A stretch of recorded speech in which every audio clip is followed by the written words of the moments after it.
आता आपण भरतो इथं असं सिल्क थ्रेडनं वर्क. तर आता मी तुम्हाला सांगणार आहे सिल्क थ्रेड. तर हा पाहू शकता, हा सिल्क थ्रेड आहे. हा मी डबल करून गाठ मारून घेतलेला आहे. ऑलरेडी माझं वर्क चालू आहे, त्यामुळे तो इथं गुंतलेला आहे. सध्या इथं गाठ मारून वगैरे पॅक आहे, त्यामुळे आता मी इथला थ्रेड लगेच इथं काढून घेणार आहे. तर डबल थ्रेड सिल्क थ्रेडसाठी मी जी सुई वापरली आहे तर तिचा नंबर सांगते मी तुम्हाला. खूप जणींना तो देखील प्रॉब्लेम असतो की तुम्ही सुईचा नंबर वगैरे सांगा. इथं तुम्हाला दिसत असेल 13 0.55 mm हा नंबर आहे हिचा. तुम्ही लिहून पण तुमच्या जिथं आहे तिथून तुम्ही ही सुई सिलेक्ट करून घेऊ शकता. 13 0.55 mm असा नंबर आहे. तो तुम्ही एका कागदावर लिहून घ्या आणि तुम्ही तुमच्या जिथं पण शॉपमध्ये सुया वगैरे घ्यायला जाता तिथं तुम्ही हा नंबर चेक करून घ्या, म्हणजे तुम्हाला परफेक्ट हीच निडल्स भेटेल डबल तारची, जी की सिल्क थ्रेडसाठी वापरली जाते. माझी इथं थोडीशी वाकली आता सध्या. मी खूप दिवस झालं जसं मी वर्क शिकली आहे तसं ह्याच सुईनं वर्क करते. तर खूप छान सिल्क थ्रेडचं वर्क होतं आणि धागा वगैरे काहीच तुटत नाही. सिल्क थ्रेडसाठी प्रॅक्टिस मात्र खूप जास्त लागते, त्यावेळेस परफेक्ट फिनिशिंगमध्ये येतं. आता मी इथं तुम्हाला सांगणार आहे हे जे पान्स भरलेत आपण हे कसे भरायचे, तर हे पान मी तुम्हाला भरून दाखवणार आहे. तर चला मग इथं बघूया. इथं आता माझा धागा आहे तर तो मी इथं घेते. तुम्हाला धागा घेताना डबल करून त्याला खाली गाठ मारून घ्यायचा. हे पहा, असे 2 थ्रेड मी इथं वरती काढून घेतलेत. आता हे तुम्हाला दाखवायसाठी इतके लांब काढलेत, इतके लांब नाही काढायचे. तर इथं वरती घेतलेत. आता याच्या विरुद्ध साईडला एक स्टिच टाकून घेते. सेम टू सेम जसं आपण जरी थ्रेडला करतो किंवा सेम टू सेम आपण जसं मनी वगैरे ओवताना करतो, म्हणजे जशा स्टिचेस घेतो सेम तीच प्रोसेस आहे. फक्त हा धागा डबल असतो आणि हा थोडा नाजूक असतो, त्यामुळे तो लवकर तुटतो. एवढीच काळजी असते, त्यामुळे याला थोडासा वेळ जास्त लागतो आणि शिकायला पण. तर आता हे पहा, मी इथं क्रॉस घेते. अशा प्रकारे क्रॉसमध्ये जायचे आपल्याला. सिल्क थ्रेडचं वर्क तुम्ही कुठेही करा, कसंही करा, नेहमी क्रॉसमध्येच घ्यायचं.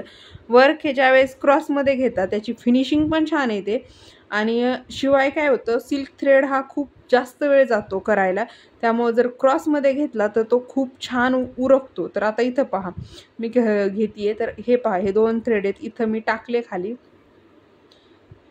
तर कधी कधी अशी सुई गुत्ती तर हळूच काढायची. परत इथं पहा, परत टाकले व्यवस्थित धरून. त्याच्या पुढे एक छोटासा स्टिच घेते आणि परत रिटर्न असे 2 थ्रेड घेऊन येते. परत इथं वरती टाकते. परत इथं देखील अजून एक छोटासा स्टिच घेते. परत इथं जाते. इथं देखील एक स्टिच घेतला, त्याच्या शेजारी एकदम छोटासा स्टिच घ्यायचा, म्हणजे हे व्यवस्थित असं पॅक होतं आणि याला फिनिशिंग जी आहे ना तर ती खूप सुंदर येते असं केल्यानं. तर तुम्हाला अजून जवळून दाखवते मी.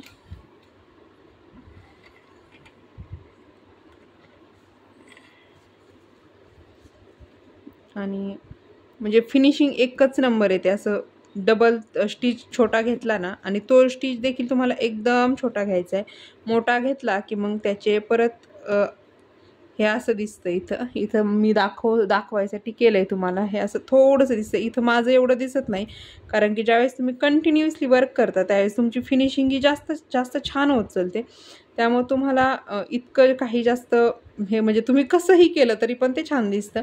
आणि अशा प्रकारे हे पूर्ण आता तुम्हाला इथं भरून झालं आहे माझं, हे दिसत असेल तुम्हाला असे. आणि आता इथं तुम्हाला गाठ मारून द्यायची. तर हे पहा, हे वरती काढलं, परत त्याच्या शेजारी सुई खाली टाकली, परत हे असं इथं ओढून घेतलं. त्याच्या आतून सेम जशी गाठ आपण याला मारतो तशीच इथं गाठ मारली आहे. जरी थ्रेडला किंवा शुगर बीट्स टाकताना कोणत्याही थ्रेडला तुम्ही जशी गाठ मारता तशी गाठ मारली आहे. खाली पाहू शकता कितीही ताणून ओढलं गाठ सुटत नाही आहे. किती फिनिशिंगमध्ये वर्क झालेलं आहे.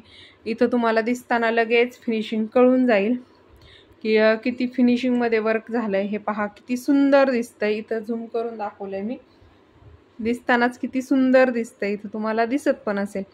तर आणि ही पूर्ण डिझाईन पाहायची असेल तर लवकरात लवकर व्हिडिओ चॅनलवरती येणार आहे, त्यामुळे तुम्ही पाहायला विसरू नका.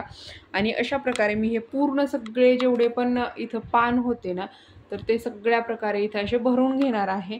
त्यामुळे तुम्हाला हा व्हिडिओ पाहायचा असेल ह्या पूर्ण डिझाईनचा तर लवकर चॅनलवरती येणार आहे. ही डिझाईन आपण ट्रेस केलेली नाही आहे, फक्त हाताने आखलेली आहे आणि तिच्यावरती वर्क केलं आहे. हाताने डिझाईन कशी आखायची हे व्हिडिओमध्ये मी डिटेल्स सांगणार आहे. त्यामुळे चॅनलला लाईक, शेअर आणि सबस्क्राईब करून ठेवा. साईडची बेल आयकॉन नक्कीच दाबा, म्हणजे तुम्ही आपला कोणताच व्हिडिओ मिस करणार नाही. चला मग भेटू परत एका नवीन अशाच सुंदर व्हिडिओमध्ये. तर तोपर्यंत आता मी इथं करून घेते राहिलेलं वर्क. बाय.